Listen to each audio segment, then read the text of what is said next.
So, hey everyone, I was reading through this paper. It's called One Day Agent.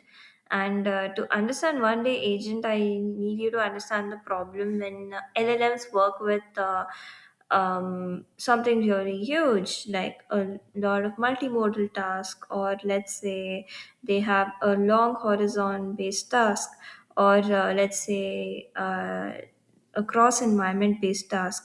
You will see always they will throw errors. For example, if I ask an LLM to I give it a PPT and I ask it to actually improvise on it, it has to go through the internet, understand stuff, and understand what's in the PPT. And yeah, it's cross environment, it's multimodal, and yeah, it's a long harness task.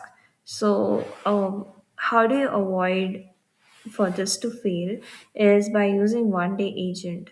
So here in this image you can see like yep, there's a lot of gold drift, like when you give a input and you're expecting some output, but the output is unexpected because in between the goal is being drifted, and there's a context bloating and state transfer. So yeah, you can see the benchmarking of all the models here. And so we have one day agent to the rescue. So how it works? So like it's like just a new execution harness that fixes this without tweaking the model weights. So instead of letting the AI run in one endless loop, it manages the execution in three main steps. And it's very smart. First, it decomposes your problem.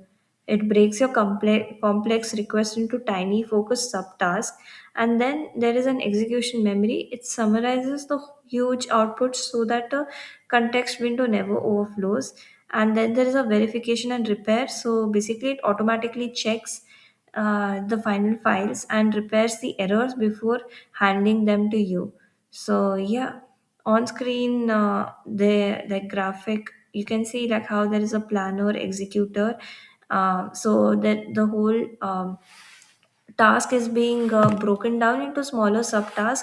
The executor executes those subtasks, and synthesizer puts together those task output, and then there's a verify to understand whether the task is being done properly, and then there's a repair to actually like improvise before it's being handed to you, and then there's a memory managing all of this. So yep, this for this to be executed, we use state of the art models, that's SOTA, combined with GLM 5.2. So it gives a score of like 82.1 on complex real world tasks. So yep, you can actually go through the paper. You can see the experimentations done, and also there is in the appendix there are tasks, skills. So these are like enhanced prompts you can actually give. They are like templates where you can actually execute this one day agent and improvise your complex execution. So yeah, the future of AI isn't just bigger models, it's just building better harnesses around them. So yeah, I hope it helped.